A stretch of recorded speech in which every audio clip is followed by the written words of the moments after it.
Darle término al tema de este mes, amén. A partir del viernes estaremos, aleluya, viviendo este avivamiento con mi pastor, amén. Será un buen tiempo, estoy seguro de ello.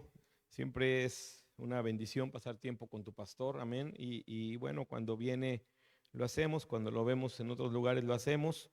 Y siempre es muy interesante, aleluya, aprender. Así que prepárese para este fin de semana, amén.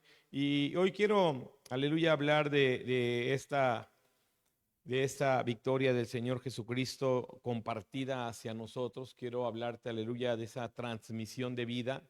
Amén. Es muy interesante, hermano, porque, sabes, la Biblia dice que en la sangre está la vida. Es una de las cosas donde se sitúa la vida. También veíamos hace 8 días, no, perdón, el domingo, acerca del Espíritu. También en el Espíritu está la vida. Aleluya. Y es muy interesante porque al final la Biblia, hermano, amén, siempre ha estado a favor de la vida. El hombre, hermano, en su condición natural, en su condición caída, pues de una manera inconsciente camina hacia la muerte, camina, aleluya, en forma contraria a su Dios. Y cuando el hombre se encuentra con su Dios es cuando el hombre empieza a descubrir la dirección correcta para caminar hacia dónde se debe de caminar. Amén. Y el libro de Corintios, el primer libro de los Corintios, Primera de Corintios, capítulo 15, tiene una enseñanza muy importante. Amén. Así que mientras en Génesis leíamos que José dice, bueno, no les pese haberme enviado acá, no les pese haber hecho lo que hicieron conmigo. Amén, porque todo esto lo usó Dios para preservación de vida. Y imagínate, amén, el gran amor que Cristo nos tiene, que el mismo Padre nos tiene, porque todo lo que vivió Jesucristo, hermano, amén, desde el día que lo toman en el monte y lo traen a la cruz para crucificarlo, esos días, hermano, fueron literalmente, el Señor fue molido a golpes, fue avergonzado, pero al final pues Él nunca ha tomado una actitud en contra nuestra, no tiene en su corazón un odio, no tiene en su corazón un resentimiento. Él, hermano, lo vivió con gozo, con una única intención, amén, con podernos transmitir la vida. Así que en Primera de Corintios capítulo 15, versículos 21 y 22, dice de la siguiente manera y después vamos a leer. Está ahí, Primera de Corintios capítulo 15, versículos 21 y 22. Porque por cuanto la muerte entró por un hombre, también por un hombre la resurrección de los muertos. Porque así como en Adán todos mueren, también en Cristo todos serán vivificados. Ayúdame a orar, Padre, quiero darle la gloria, la honra, la alabanza, Señor. Le ruego, Dios, que esta palabra, Señor, pueda hacerse real en cada uno de nosotros, que esta promesa de ser vivificados, mi Dios, pueda transferirse a cada uno de nosotros, Señor, y a nuestra descendencia. Le ruego, Dios, que su palabra pueda alentarnos esta noche, Señor, que su palabra pueda animarnos esta noche, que su palabra, Señor, pueda ser una promesa que se cumpla sobre nosotros. Le doy la gloria, la honra y la alabanza y le ruego que su palabra sea suficiente, Señor, y que su Espíritu Santo nos la revele en el nombre santo de su Hijo amado. Amén.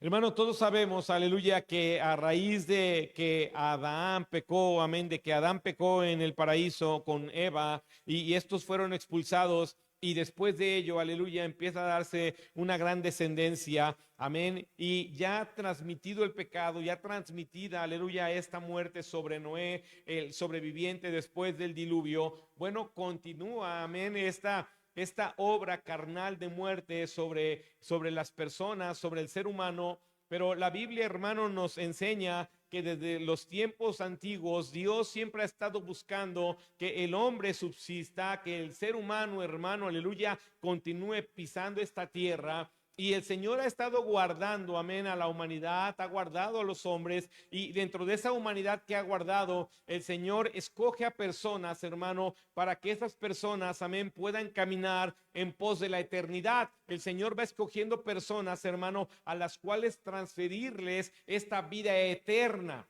Algunas personas que vamos siendo escogidas, hermano, podemos entrar, aleluya, en esa gratitud, amén, en ese entendimiento para vivir para aquel que nos escoge. Algunas personas escogidas, hermano, no alcanzan, amén, muchas veces a desarrollar el entendimiento que los puede llevar a entregar sus vidas, que los puede llevar a vivir para aquel que los escogió.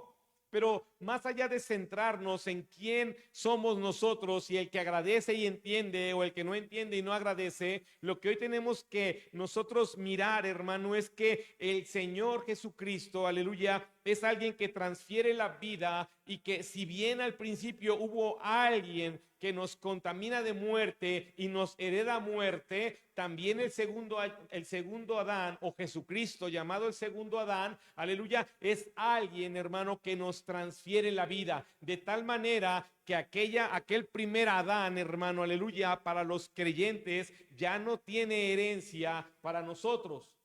Entonces, ¿por qué la importancia de entender, amén, que alguien nos heredó la muerte, pero también alguien nos hereda la vida?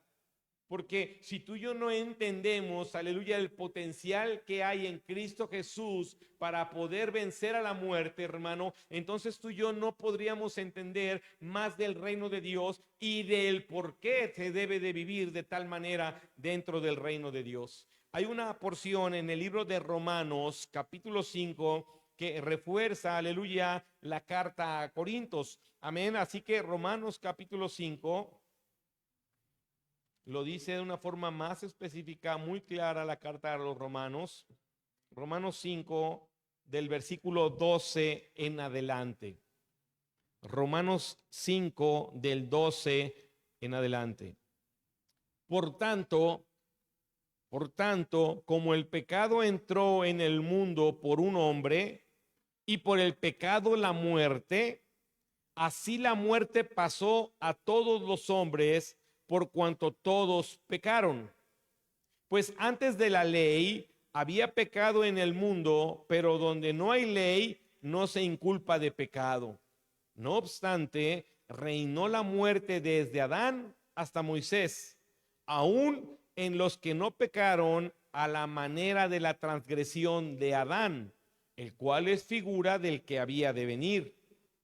Pero el don no fue como la transgresión, porque si por la transgresión de aquel uno murieron los muchos, abundaron mucho más para los muchos la gracia y el don de Dios por la gracia de un hombre, Jesucristo. Y con el don no sucede como en el caso de aquel uno que pecó, o sea, de Adán, porque ciertamente el juicio vino a causa de un solo pecado para condenación, o sea, la desobediencia, pero el don vino a causa de muchas transgresiones para justificación. Pues si por la transgresión de uno solo reinó la muerte, mucho más reinará en vida por uno solo, Jesucristo, los que reciben la abundancia de la gracia y del don de la justicia. Así que, como por la transgresión de uno vino la condenación a todos los hombres, de la misma manera por la justicia de uno vino a todos los hombres la justificación de vida. Porque así como por la desobediencia de un hombre los muchos fueron constituidos pecadores, así también por la obediencia de uno los muchos serán constituidos justos. Pero la ley se introdujo para que el pecado abundase, mas cuando el pecado abundó, sobreabundó la gracia, para que así como el pecado reinó para muerte, así también la gracia reine por la justicia para vida eterna mediante Jesucristo, Señor nuestro. La explicación que pareciera larga que da Pablo a la carta a los Romanos, hermano, Pablo está resumiendo, hermano, aleluya, desde el día en que salió Adán del Edén hasta el día en que él está escribiendo esta carta. Dice, aunque muchos hayan transgredido, también muchos han recibido la justificación. Aunque por un hombre nosotros hemos recibido la herencia de la muerte, por uno también recibimos la herencia de la vida. Lo que tú y yo tenemos que entender, hermano, amén, es que cada uno de nosotros fue escogido, aleluya, en un estado caído y en un estado de herencia de muerte para traernos a un lugar o a un reino más bien donde la herencia es la vida. y donde si por alguien injustamente podríamos ser culpados, esto es el primer Adán, también por alguien que injustamente murió en nuestro lugar, podemos nosotros ser justificados. Porque si bien nosotros podríamos pensar que por qué tendríamos que pagar por el pecado de Adán, también podríamos pensar que por qué alguien debería de haber pagado por nosotros. Así que si en algún momento nosotros sintiéramos injusticia de vivir o de nacer caídos o de nacer fuera del reino de Dios o de nacer no como hijos, tenemos que entender, hermano, aleluya, que esa es la herencia de la transgresión. La palabra transgresión, hermano, se usa, aleluya, para calificar a aquel que conoce la ley o aquel que conoce la regla y conociendo la regla o la ley o el mandamiento, decide, hermano, aleluya, hacer lo contrario. La palabra transgresión aquí aparece porque Adán sabía que no había que comer, aleluya, ni tocar ese fruto. Y él lo hizo, así que él transgredió, es decir, decidió pasar por alto, hermano, aleluya, una orden directa, en su caso directa de Dios para él. Sin embargo, aleluya, lo que dice la Biblia es que esta transgresión en Cristo Jesús puede ser justificada. Escucha eso, porque muchos de nosotros, no solamente Adán, ha transgredido.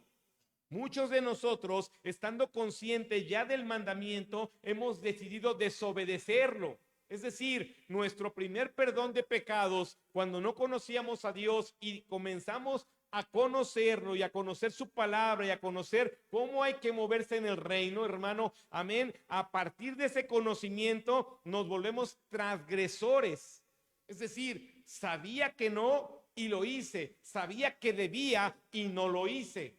Así que sin importar, aleluya, cuál pueda ser la condición que hoy nos acuse, tú y yo tenemos que entender que Cristo Jesús vino y murió y resucitó para transmitirnos vida, porque de eso es el tema de este mes, que Él es la vida. Así que la esperanza, hermano, para la iglesia, la esperanza para el creyente es que Jesucristo venció, es que Jesucristo, hermano, aleluya, ha venido a renovar, aleluya, la fe en el sentido de que ya no es por Adán por el que pagaremos, sino ahora en aquel que pagó tenemos la vida. Hay una porción, un ejemplo muy glorioso en segunda de Samuel capítulo 9. Vamos ahí, segunda de Samuel 9.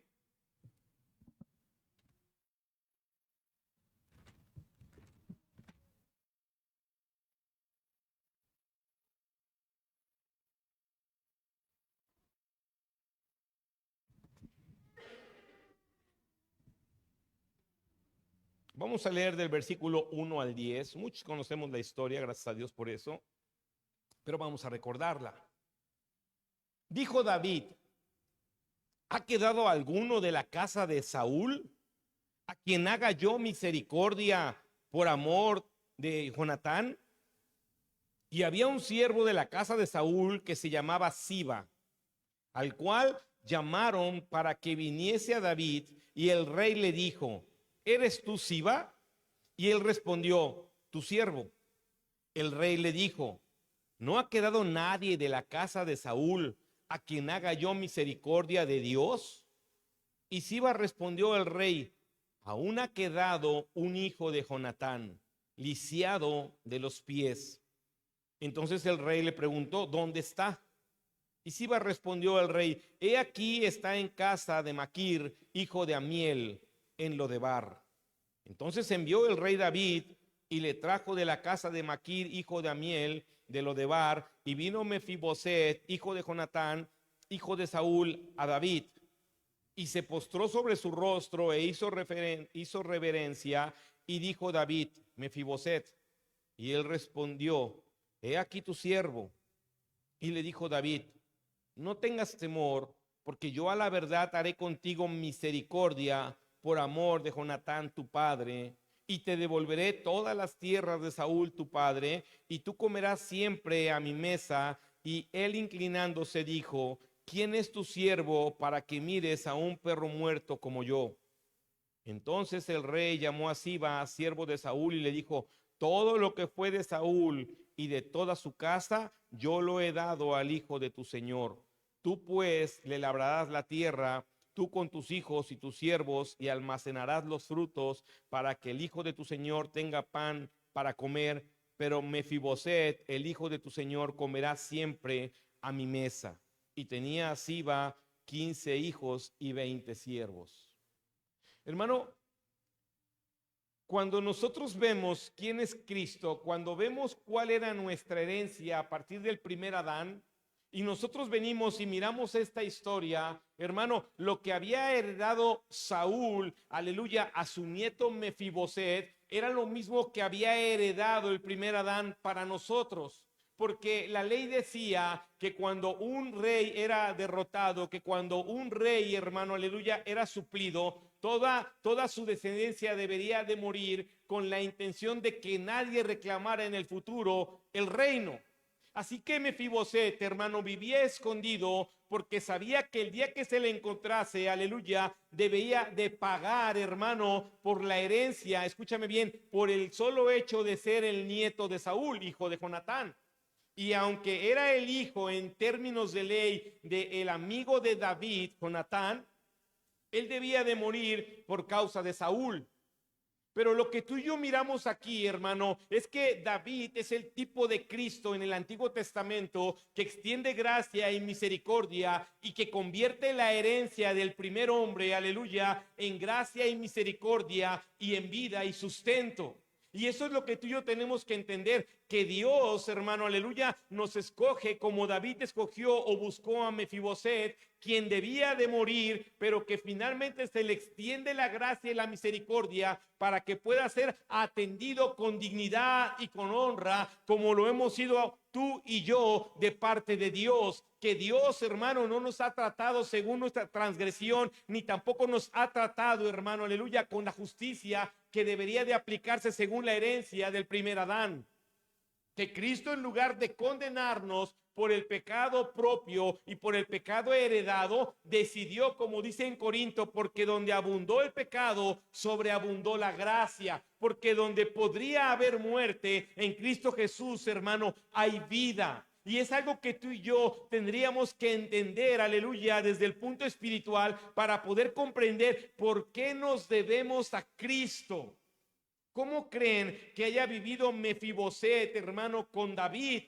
Yo no creo de verdad que él haya tenido un corazón como el de su abuelo para después quererse levantar y querer matar a David. Le acaba de perdonar la vida, le acaba de devolver una herencia perdida, le acaba de decir que se va a sentar a la mesa como si fuese su hijo, le acaba de honrar, le acaba de dar siervos, lo acaba, hermano, aleluya, de traer, literalmente lo saca del lodo cenagoso para ponerlo en el lugar de honra.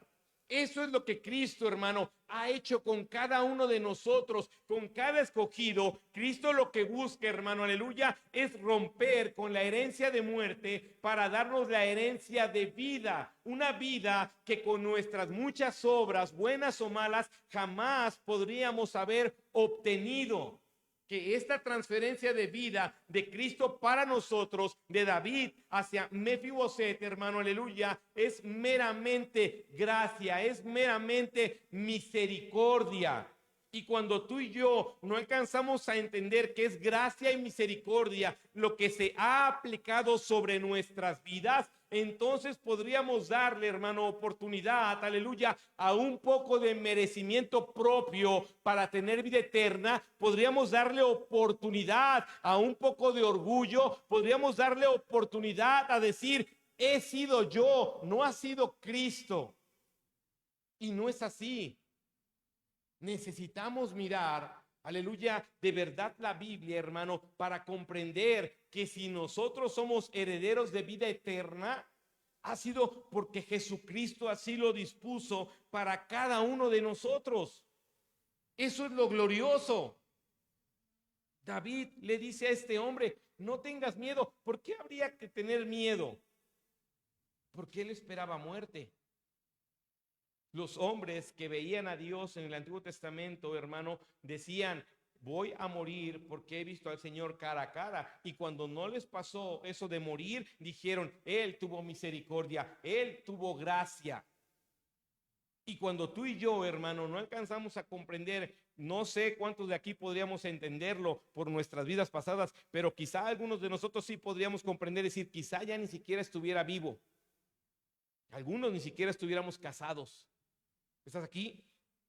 Tu hijo, ni siquiera tuvieras a tus padres, a lo mejor ni vieras a tu papá o ni vieras a tu mamá, no sé. Pero la gracia se extendió sobre cada uno de nosotros, hermano. ¿Por qué? Porque lo que dice Corintios y lo que dice Romanos, hermano, eso es real.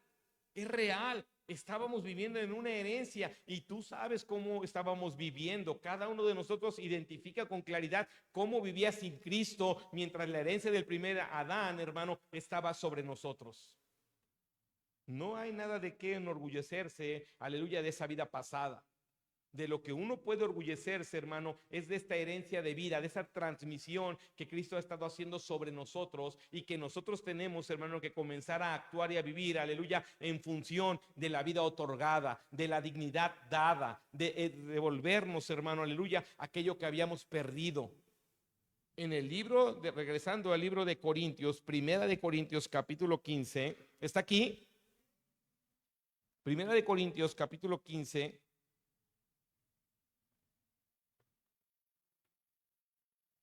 Pero en el versículo 45,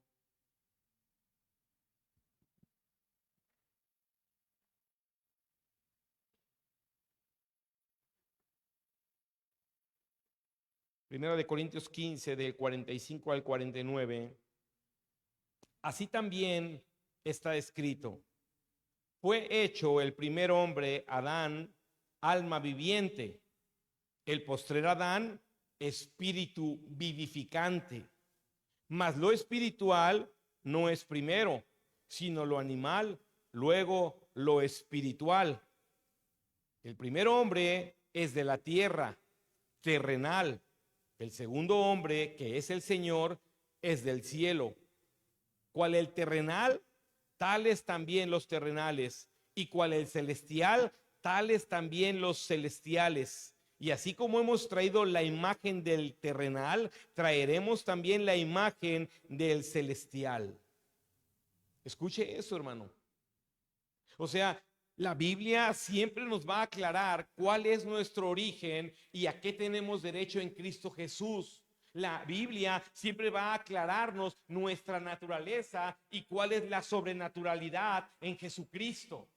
Pero algo que dice aquí y es muy claro, hermano, dice amén y está hablando, dice, sabes, sí, eres terrenal, pero antes de ser espiritual has pasado por un proceso animal, es decir, no fuiste tan racional en tus decisiones, en muchas ocasiones ni siquiera fuiste lógico, muchas veces te metiste en problemas y pecaste, hermano, aleluya, sin sentir nada como un animal.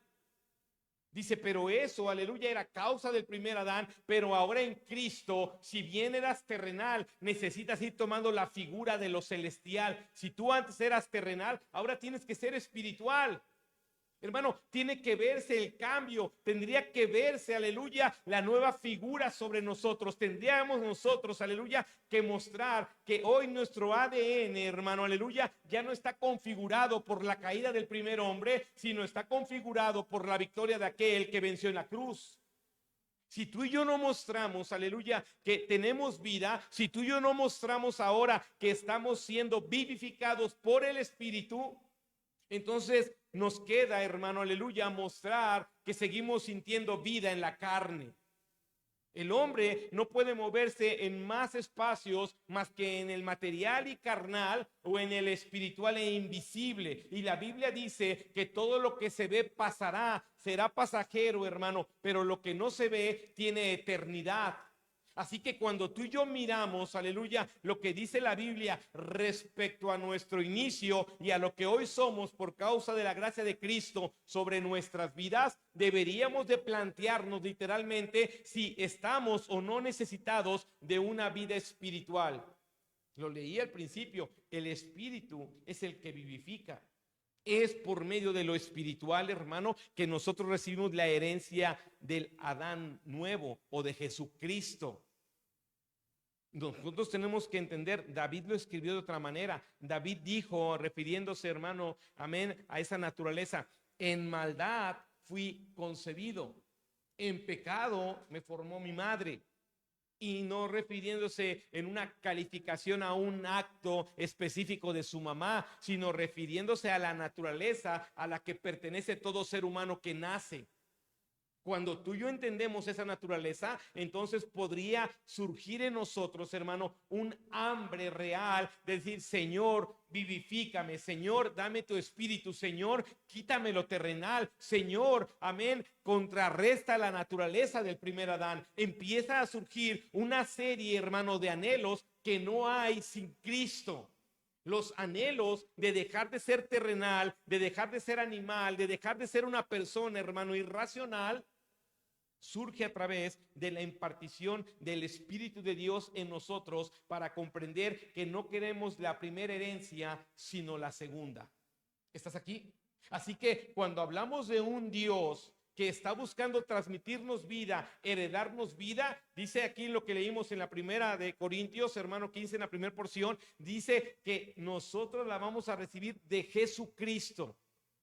A Dios le plació, al Padre le plació, hermano, aleluya, que todo aquel que confíe y crea en su Hijo, a éste le sea transmitida la herencia de la vida, herencia de vida eterna, que solamente está puesta, hermano, en Jesucristo. No hay más.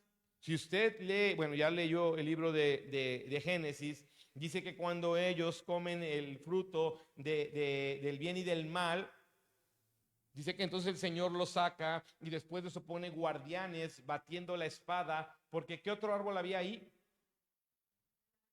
Así es, el de la vida. Y dijo: para que no lo alcancen, pondré a alguien que lo guarde. Así que no hay alguien que pueda alcanzar y comer de ese fruto de la vida y entonces tener la vida eterna. El Señor decidió depositarlo en su Hijo. Ahora es nuestra fe, hermano, la que podría hacer real esto sobre cada uno de nosotros. Porque aquel que no cree en Jesucristo, dice la Biblia, ya ha sido condenado. ¿Condenado a qué? A muerte, a una separación eterna de su Creador. Pero aquel que cree, hermano, le será transferida la vida eterna. Así que nuestra necesidad de Cristo Jesús, hermano, está ligada a una vida eterna.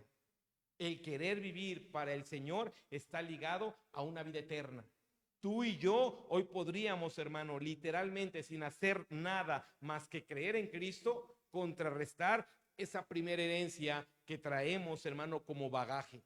Y lo que Cristo está buscando es quitarnos esas ropas y darnos ropas diferentes, hermano, que tengan, aleluya, la limpieza necesaria para que el día de las bodas no seamos aquel que diga: ¿tú qué haces aquí? Porque no estás vestido para boda. ¿Estás aquí? Nosotros necesitamos comprender que esta transmisión de vida, hermano, y la vida eterna siempre, siempre estará sujeta a Jesucristo. Pongámonos de pie, aleluya, esta noche y vamos a orar. Dice una porción en Efesios, dice que Él nos escogió antes de la fundación del mundo. Si yo quisiera ser un poco meticuloso, yo diría: ¿cómo pensó David ese día en si había alguien vivo de Saúl? ¿Cómo se le pudo ocurrir a David si había un descendiente de Saúl? Se había acabado con todo eso. ¿Cómo David dice: a ver, oigan, ¿hay alguien vivo de esta tribu? ¿Hay alguien vivo de esta familia? ¿Cómo? Hermano, y uno diría: ay, pues qué suerte que sí había uno. No. Esto, hermano, es resultado de que capítulos anteriores David se esconde de la persecución de Saúl y se mete a una cueva. ¿Y qué cree? Saúl se mete a esconderse en la misma cueva. ¿Estás aquí? Así que David corta un pedazo de su manto y se lo queda. Y horas después que han descansado, Saúl sale, y después de eso sale David, y que ya que están a cierta distancia, David le dice que por qué lo persigue. ¿Acaso soy un perro? ¿Acaso soy una pulga? Y le dice David, mira si Dios no te ha puesto en mi mano. Mira tu manto, mira tu capa. Y él enseña el pedazo que tiene. Dice, pero yo no voy a poner la mano sobre el ungido de Dios. Yo no voy a hacer eso. Así que Saúl, hermano, se da cuenta que estuvo en las manos del hombre que mató a Goliat. Y que ese hombre tuvo misericordia de él. Así que Saúl, en ese mismo momento, le dice, quiero que me prometas algo, dice. Quiero que dejes herencia mía en la tierra. Y David le dice que sí. Mefiboset, hermano, Mefiboset es esa promesa cumplida de David a Saúl. Cristo es la promesa cumplida de Dios a la humanidad. Nosotros, hermano, estamos así, escogidos por Dios, no por una idea. Ay, se me ocurrió algo. No. Es que Él prometió dar vida eterna a través de Jesucristo. Es que Él, pudiéndonos condenar, no lo ha hecho. Es que Él, teniéndonos en sus manos como David a Saúl, decidió extender la gracia y la misericordia para cada uno de nosotros, hermano. Él, Jesucristo, Él es vida, Él no es muerte. Jesucristo, hermano, ha estado haciendo uso de su misericordia y de su gracia sobre nuestras vidas cada día, desde el día que le conocimos hasta el día de hoy. Y tú y yo deberíamos, aleluya, de meditar un momento en qué es de nosotros o qué somos nosotros para aquel que ha buscado darnos herencia de vida eterna, para aquel que ha decidido limpiarnos de la maldición de la muerte. Cierra un momento tus ojos y medita esta noche, hermano. Medita acerca de tu vida. Tú puedes recordar quizá con claridad el día que llegaste y le diste tu vida a Cristo. Mira a Dios siendo bueno en tu vida. Mira a Dios cómo te ha traído hasta acá. No eres ningún producto de casualidad. No eres ningún producto de ideas humanas. Cada uno de nosotros es producto de una promesa dada para que todo aquel que en Él crea no se pierda, sino tenga vida eterna en Cristo Jesús. Que hoy tú y yo, hermano, como dice Efesios, fuimos escogidos desde antes de la fundación del mundo. Pero sabes, hay personas que han sido escogidas, hermano, y han decidido perderse. Hay muchas personas que han sido escogidas, pero han decidido vivir como el mayordomo infiel. Hay muchas personas, hermano, que han sido escogidas, pero han querido vivir como el siervo negligente. Es que ser escogidos, hermano, nos debería de llevar a entender que hoy está sobre nuestras vidas una herencia que costó la vida de un hombre justo. Que sobre nuestras vidas, hermano, estaba la herencia de un transgresor y hoy está la herencia de un justo. Y eso debería de ayudarnos para decir, quiero vivir de forma diferente, quiero vivir de una forma diferente, quiero moverme para aquel que me compró, quiero moverme para aquel que me escogió. Mefiboset estaba ahí con miedo. Y cuando le dijo, no temas, te voy a restaurar, no temas, te lo voy a devolver, no temas, estarás conmigo a la mesa como si fueras un hijo. Oh, hermano, qué gran noticia. Todos los que venimos a Cristo, en lugar de recibir condenación, dice, no temas, te voy a perdonar todo, no temas, voy a restaurar tu vida, no temas, te voy a bendecir, no temas, te voy a tratar como a mi hijo. Porque esta transferencia de vida hacia nosotros no solamente tiene que ver con la eternidad, sino tiene que ver, hermano, con nuestras vidas desde que le conocimos y hasta el día, hermano, aleluya, que le entreguemos cuentas. Y esta noche yo quisiera que tú te vayas de aquí bien consciente de que sobre tu vida se ha cumplido una promesa, la promesa de la vida eterna, porque has creído. La promesa de ser justificado cuando éramos tomados como transgresores. La promesa de ser aceptados en Cristo Jesús por el Padre, en lugar de ser desechados por el pecado del primer Adán. Así que si esta noche tú podrías decir en tu corazón, necesito agradecerle a Dios por enviar a su Hijo, necesito agradecerle al Hijo por haberme escogido, necesito vivir diferente, que en lugar de haber recibido muerte, he recibido vida. Pues el altar es para ti, para que hables con Dios, el Dios bueno que te rescató, el Dios bueno que te mandó a llamar, el Dios bueno que te sustrajo de este mundo para ponerte en su reino. Si Dios habló a tu vida, si puedes entender lo que Cristo ha hecho contigo, entonces tú podrías venir a orar y decirle: Señor, ayúdame, Señor, perdóname, Señor, manténme en este reino, Señor, ayúdame. Vamos a adorar al Señor con una alabanza, pero la mejor adoración está en tu corazón y tus labios, para decirle al Señor hoy: gracias, gracias por rescatarme, gracias por restaurarme. Aleluya, adoremos al Señor.